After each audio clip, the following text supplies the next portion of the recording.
नमस्कार, good morning, Radhe Radhe, जय श्री कृष्ण, सत श्री अकाल। एक बार फिर आप सब लोगों का स्वागत है अपने केपी कॉलेज के इस डिजिटल प्लेटफॉर्म पर। तो प्यारे विद्यार्थियों, हम वेस्टर्न पॉलिटिकल थिंकर और उनके थॉट्स के ऊपर विचार कर रहे थे, जिसके अंदर हमने प्लेटो, अरस्तु, एक्निवास, मैकियावेली इनके ऊपर विचार कर लिया था। और हम मध्य युग के महान विचारक थॉमस हॉब्स के ऊपर विचार कर रहे थे। थॉमस हॉब्स के जीवन परिचय, उनके द्वारा दिया गया सामाजिक समझौता सिद्धांत, उनके ऊपर भी हमने पिछली क्लासों के अंदर बात की थी। आज हम थॉमस हॉब्स के कुछ और जो विचार हैं, छोटे छोटे विचार, कि उसने कानून के बारे में क्या कहा, व्यक्ति के बारे में क्या कहा, राज्य के बारे में क्या कहा, सरकार के बारे में क्या कहा। तो अगर कोई ऐसा छोटा प्रश्न बन जाता है तो उनके बारे में हम थोड़ा सा विचार करते हैं। उनके बारे में आज की क्लास अपनी रहने वाली है। तो सबसे पहले हम बात करते हैं थॉमस हॉब्स के कानून पर विचार।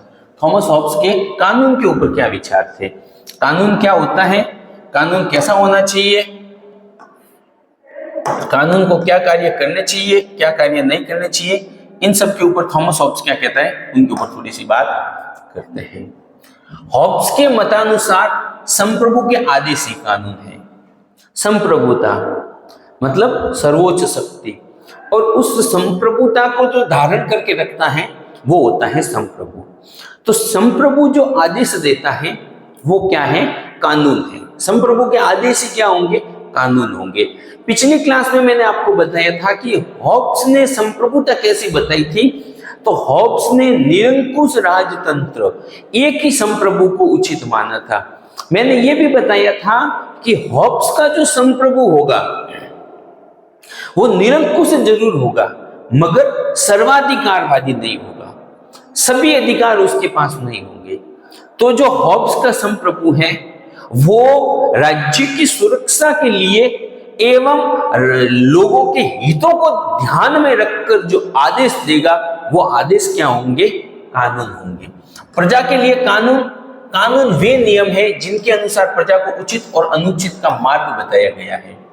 प्रजा के लिए कानून क्या है, तो कानून वे नियम है जिनके द्वारा क्या सही है, क्या गलत है, क्या उचित है, क्या अनुचित है, क्या आपको करना चाहिए, क्या नहीं करना चाहिए, इसके बारे में उनको जीवन जीने की राह दिखाई जाती है, उनको मार्ग बताया जाता है। ये कानून लिखित भी हो सकते हैं और अलिखित भी हो सकते हैं। कानून कैसे होते हैं, लिखित भी हो सकते हैं और अलिखित भी होते हैं। लिखित कानून जो होते हैं वो एक संविधान के अंदर लिखे जाते हैं, ठीक है, एक पुस्तक के अंदर उनको लिख दिया जाता है। और जो अलिखित कानून होते हैं वो परंपराओं के रूप में, रिवाजों के रूप में चलते रहते हैं कि भाई पहले भी ये हुआ था, अभी भी ये कार्य होना चाहिए, अभी भी ये कार्य होना चाहिए। तो कानून कैसे होते हैं, लिखित भी होते हैं और अलिखित भी होते हैं। वर्तमान समय के अंदर भी जो कानून होते हैं वो लिखित और अलिखित दोनों प्रकार के होते हैं। जहां पर इंग्लैंड का कानून अलिखित है, जो परंपराओं के आधार पर चलता है, वही बाकी अन्य देशों के जो कानून है वो कैसे हैं, लिखित कानून है। प्राकृतिक और राजकीय कानून में यही मुख्य भेद है कि प्राकृतिक कानून बुद्धि के ऐसे आदेश हैं जिन्हें पालन करने के लिए दंड की शक्ति का अभाव होता है। इसके विपरीत राजकीय कानून संप्रभु की आज्ञाएं होती हैं। एक तरीके से जो नेचुरल कानून होते हैं, जो कानून हमारे लिए प्रकृति बनाती है, जो कानून हम जीवन के अंदर जैसे जैसे आगे बढ़ते हैं वैसे वैसे वो कानून सीखते जाते हैं। और कुछ कानून ऐसे होते हैं, ये जो अलिखित कानून होते हैं वो कैसे होते हैं, नेचुरल कानून होते हैं, जो प्रकृति प्रदत्त होते हैं, जो हमें जीवन जीने के लिए उन कार्यों को करना ही पड़ता है। और जो अलिखित कानून होते हैं वो क्या होते हैं, वो उस संप्रभु के द्वारा, उस राज्य के द्वारा बनाए हुए कानून होते हैं। रीति रिवाज, नैतिकता, नियम आदि उसी सीमा तक कानून माने जा सकते हैं जहां तक संप्रभु उन्हें स्वीकार करे, ठीक है ना। ये जो कानून होते हैं, ठीक है, कौन से कानून, प्राकृतिक कानून या अलिखित कानून, जिसके अंदर रिवाज, नैतिकता, नियम, ये जो है ना उसी सीमा तक माने जा सकते हैं जिस सीमा तक उनको क्या करे, संप्रभु या वहां की सरकार उनको सही माने। सरकार जिन जिन कानूनों को सही मानती है वो कानून क्या है, सही है। जिस सीमा तक उनको उचित मानती है तब तक सही है। और जिन बातों को राज्य संप्रभु या सरकार गलत मानती है कि नहीं ये नहीं होना चाहिए, वो फिर कानून, वो नेचुरल रूप से कितने भी अच्छे हो, राज्य के हित के लिए नहीं है तो वो कानून उचित नहीं हो सकते। इसलिए प्राकृतिक कानून नैतिक नियम रिवाज आदि संप्रभु की क्षमता पर बंधन नहीं लगा सकते। यानी कि ये जो प्राकृतिक कानून है और जो संप्रभु के द्वारा बनाया गया संविधान है, उसके जो कानून है, इनके अंदर हॉब्स जो है, जो संप्रभु के कानून है, उनको ज्यादा महत्व देता है। वो कहता है कि ये जो प्राकृतिक कानून होते, इनकी वजह से राज्य की सुरक्षा व्यवस्था को हानि नहीं पहुंचनी चाहिए। संप्रभु के कार्य करने की जो क्षमता है, उस क्षमता में गिरावट इन कानूनों की वजह से नहीं आनी चाहिए। हॉब्स इस बात को मानता है कि सभी कानून उचित होने चाहिए। वह घोषणा करता है कि कानून के औचित्य का निर्णय संप्रभु की इच्छा में निहित उसके विवेक द्वारा किया जा सकता है। वो कहता है कि जो भी कानून हो, कानून कैसे होने चाहिए, उचित कानून होने चाहिए, और कानून के औचित्य कि भाई कानून क्यों महत्वपूर्ण है, कानून क्यों लगाया गया है, इसका जो महत्व है, इसका निर्णय जो है ना, वो संप्रभु की इच्छा में निहित होता है और उनके विवेक के द्वारा ही किया जा सकता है। संप्रभु की जो इच्छा है, संप्रभु अपने विवेक के द्वारा कानून का जो है औचित्य बता सकता है। इस प्रकार हॉब्स के अनुसार कानून का सार उसमें निहित शक्ति है। शक्ति के बिना कानून अर्थहीन विडंबना मात्र रह जाता है। वो कुल मिलाकर के कानून के मामले में किसको तवज्जो दे रहा है? शक्ति को तवज्जो देता है कि कानून के लिए शक्ति आवश्यक है। अगर संप्रभु शक्तिशाली नहीं है तो उसके द्वारा जो कानून बनाए जाएंगे उनका कोई औचित्य नहीं रहेगा, वो कानून ज्यादा दिन तक टिक भी नहीं पाएंगे। हम बात करते हैं हॉब्स के नागरिक अधिकार पर विचार कि हॉब्स के अनुसार जो राज्य के अंदर निवास करने वाले नागरिक होते हैं, उन नागरिकों को कौन कौन से अधिकार मिलने चाहिए और उन नागरिकों के क्या क्या अधिकार हैं, उनके ऊपर हॉब्स क्या कहता है। हॉब्स के अनुसार व्यक्तियों द्वारा जीवन रक्षा हेतु राज्य का निर्माण किया गया है। हॉब्स कहता है कि राज्य का निर्माण क्यों हुआ, तो व्यक्ति जो राज्य के अंदर निवास करने वाले लोग हैं, उनके जीवन की रक्षा के लिए, उनके संपत्ति की रक्षा के लिए और उनके अंदर हिंसा को कम करने के लिए, आपस में शांति और जो है शांति का भाग बना रहे राज्य के अंदर, इसके लिए क्या है, राज्य का एवं कानून का निर्माण हुआ है। अतः व्यक्तियों को जीवन रक्षा का अधिकार तो राज्य के विरुद्ध भी प्राप्त है, किंतु अन्य सभी अधिकार व्यक्तियों ने अनुबंध द्वारा राज्य को समर्पित किए दिए गए हैं। हॉब्स कहता है कि व्यक्ति को जीवन जीने का अधिकार अगर उसके राज्य के किसी कानून के द्वारा, संप्रभु के किसी आदेश के द्वारा उसके जीवन को हानि हो रही है, तब तो वो राज्य के खिलाफ भी जा सकता है। मगर बाकी कोई भी कार्य, ठीक है ना, जीवन जीने के अधिकार के बिना जितने भी उसके अधिकार हैं, वो सारे अधिकार उसने अनुबंध करके संधि के द्वारा राज्य का निर्माण करते समय राज्य को सौंप दिए हैं। अतः बाकी किसी भी मामले के अंदर वो राज्य के विरुद्ध नहीं जा सकता। व्यक्ति का जो मूलभूत या सबसे महत्वपूर्ण अधिकार जो हॉब्स मानता है, वो कौन सा मानता है? वो मानता है ये जीवन जीने का अधिकार, कि अगर व्यक्ति के जीवन के ऊपर संकट है, ठीक है, उनके प्राणों के ऊपर संकट है, उसके शरीर के ऊपर संकट है, तो फिर वो क्या है, कुछ कानूनों को तोड़ सकता है या राज्य के विरुद्ध जा सकता है। अन्य किसी भी मामले में वो राज्य का विरोध नहीं कर सकता। अतः जो कुछ अधिकार या स्वतंत्रता राज्य नागरिकों को स्वेच्छा से दे, नागरिकों को केवल वही अधिकार प्राप्त हो सकते हैं। दूसरे शब्दों में यही कह सकते हैं कि वो जीवन के विरुद्ध तो सरकार के खिलाफ जा सकता है जब उसकी मृत्यु हो या उसका जीवन संकट में हो। इनके अलावा व्यक्ति को वही अधिकार प्राप्त होंगे जो राज्य लोगों को प्रदान करे। उस राज्य का संप्रभु, उस राज्य की जो सरकार है, वो लोगों को जो जो अधिकार प्रदान करेंगे, वही अधिकार वहां के लोगों को प्राप्त होंगे। वो राज्य, व्यक्ति राज्य के विरुद्ध नहीं जा सकता है। इसका अर्थ यह है कि नागरिकों के अधिकार कानून की सीमा के अंतर्गत ही संभव है, उसके बाहर कदापि नहीं। नागरिकों के जो अधिकार होंगे वो क्या होंगे? कानून की सीमा के अंदर होंगे, कानून की दृष्टि से जो उचित होंगे, जिन अधिकारों से राज्य को हानि न पहुंचे, राज्य की सुरक्षा एवं शांति व्यवस्था को हानि न पहुंचे, वो ही अधिकार लोगों को दिए जाएंगे। यानी कि जो भी अधिकार रहेंगे कानून के दायरे में रहेंगे, कानून के बाहर कुछ नहीं होगा। कानून से बाहर क्या होगा? तो कानून के बाहर सिर्फ जीवन जीने का अधिकार होगा। हॉब्स ये नहीं कहता कि नागरिकों को अधिकार या स्वतंत्रता न दी जाए, उसका कहना है केवल यह है कि अधिकार कानून द्वारा मर्यादित होने चाहिए, अन्यथा व्यक्तियों के अधिकारों के पारस्परिक विरोध द्वारा शांति भंग हो जाएगी। वो ये नहीं कहता है हॉब्स कि लोगों को अधिकार नहीं देना, सर्वाधिकारवादी निरंकुश शासन प्रणाली होना, वो ऐसा नहीं कहता है। वो कहता है लोगों को अधिकार मिलने चाहिए, मगर कानून के अनुसार मिलने चाहिए, राज्य के हितों को ध्यान में रख करके जो है अधिकार मिलने चाहिए। नहीं तो फिर क्या होगा? अपने अपने अधिकारों को पाने के चक्कर में लोग आपस में ही क्या करेंगे? लड़ेंगे और राज्य की जो शांति है, व्यवस्था है, वो भंग हो जाएगी। तो ये थे हॉब्स के अधिकारों के ऊपर विचार। अब अपन बात करते हैं हॉब्स के राज्य तथा सर्च पर विचार। हॉब्स ने राज्य कैसा होना चाहिए और सर्च या धर्म का क्या महत्व होगा हॉब्स के राज्य में, इनके ऊपर थोड़ी सी बातें करते हैं।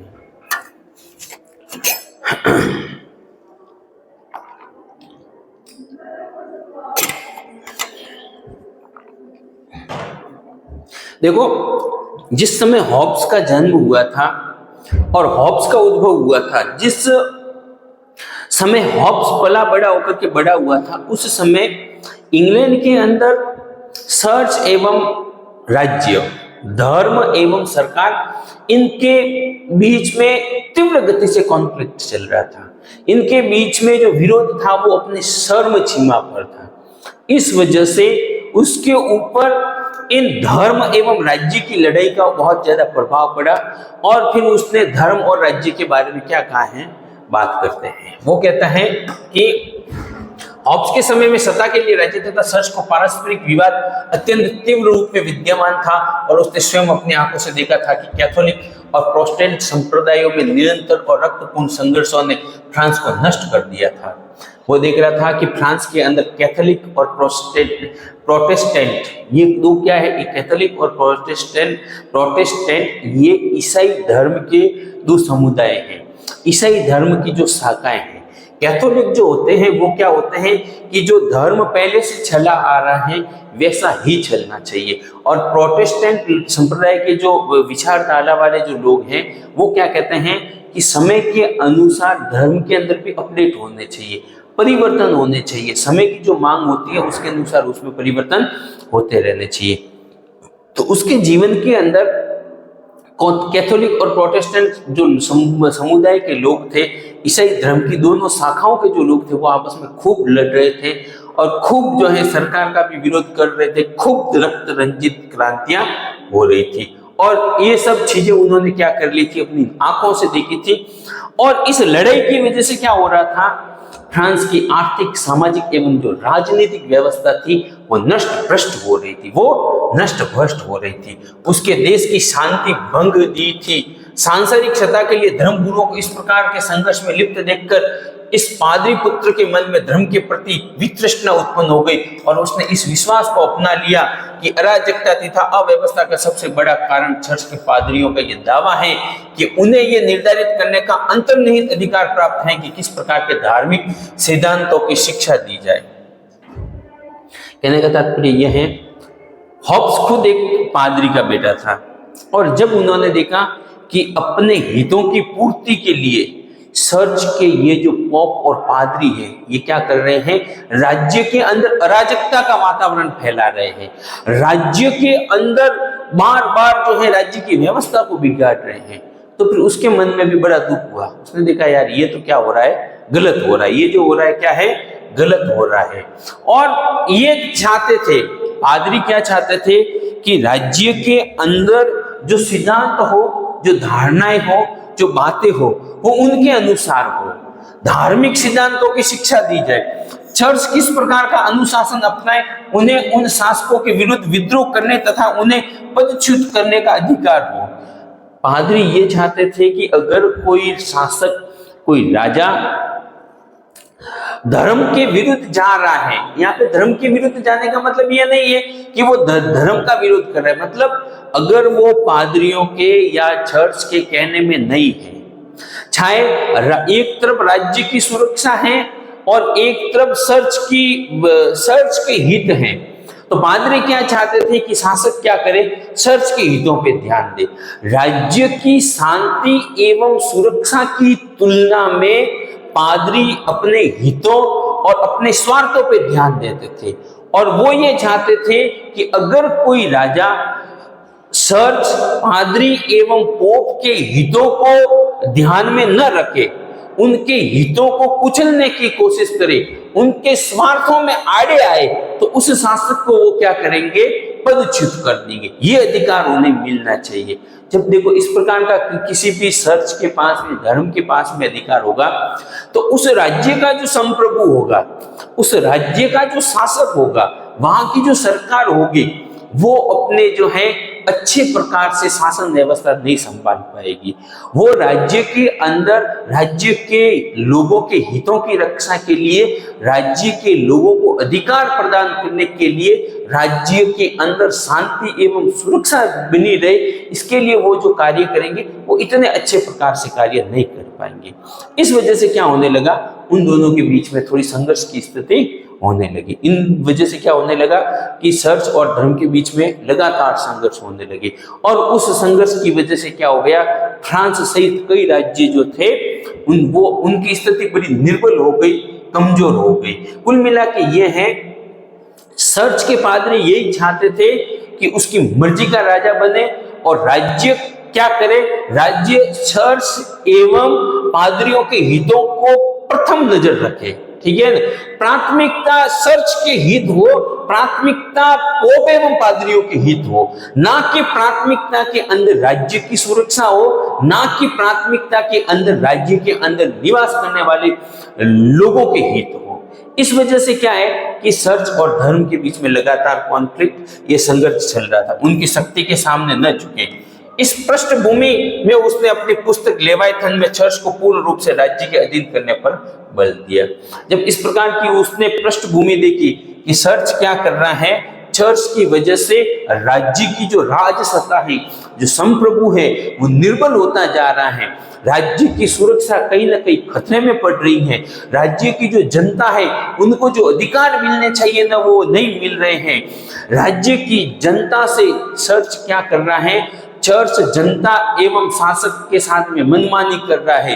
चर्च के जो पादरी हैं वो अपने विलासितापूर्ण जीवन के लिए, अपने आनंद के लिए लोगों से नाना प्रकार के कर वसूल रहे हैं, लोगों का शोषण कर रहे हैं। तो उसने अपनी जो पुस्तक थी लेवाइथन, उसके अंदर लिखा कि ये जो चर्च है, ये जो धर्म है, ये जो पादरी एवं इनको चलाने वाले जो पादरी एवं पोप है, इन सब को क्या करना चाहिए, इन सब को संविधान के दायरे के अंदर ले लेना चाहिए।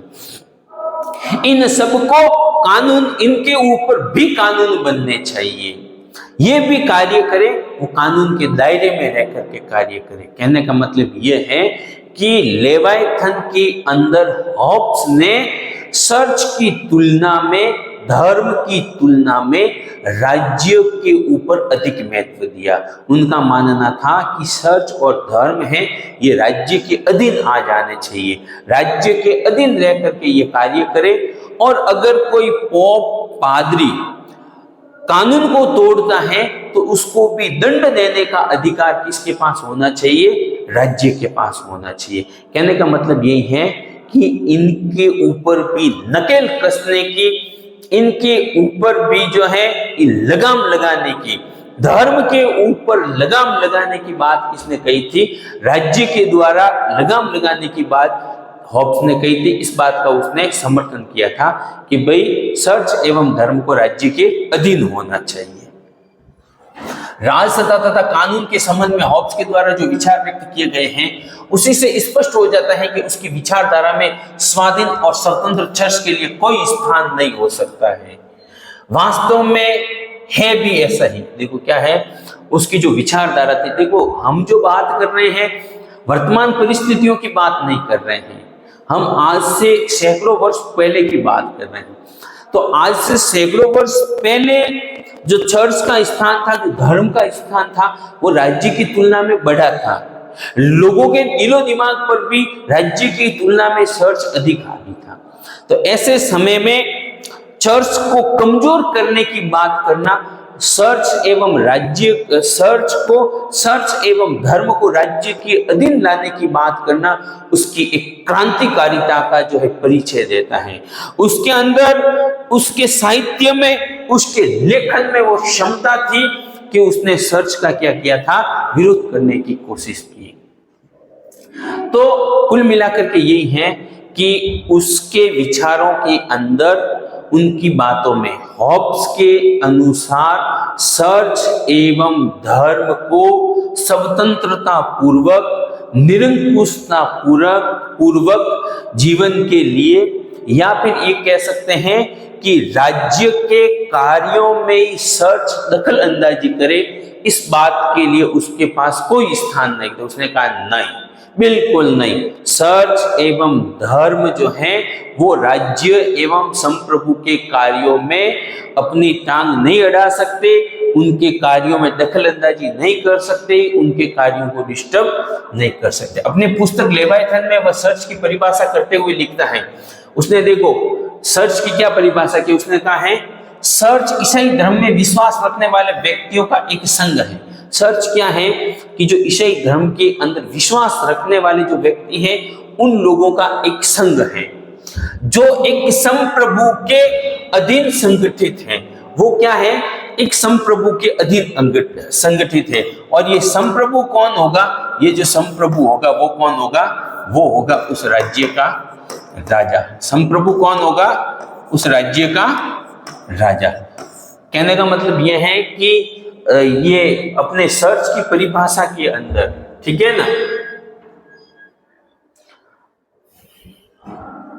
वो चर्च की परिभाषा के अंदर क्या कर रहा है, सर्च की परिभाषा के अंदर सर्च को संस्थ एक संघ है जो क्या है, संप्रभु के अधीन है, संप्रभु के अधीन मान रहा है और संप्रभु की आज्ञा से ही अपना सम्मेलन कर सकता है। वो तो यहाँ तक कहता है सर्च के पादरियों को, चर्च को अगर अपना सम्मेलन करना है, लोगों को बुलाना है, धर्म के अंदर कोई परिवर्तन करना है, तो फिर उसको कैसे करना चाहिए, उसको राजा की आज्ञा लेकर के करना चाहिए, उसने संप्रभु की आज्ञा से ही उसे अपना कार्य करना चाहिए।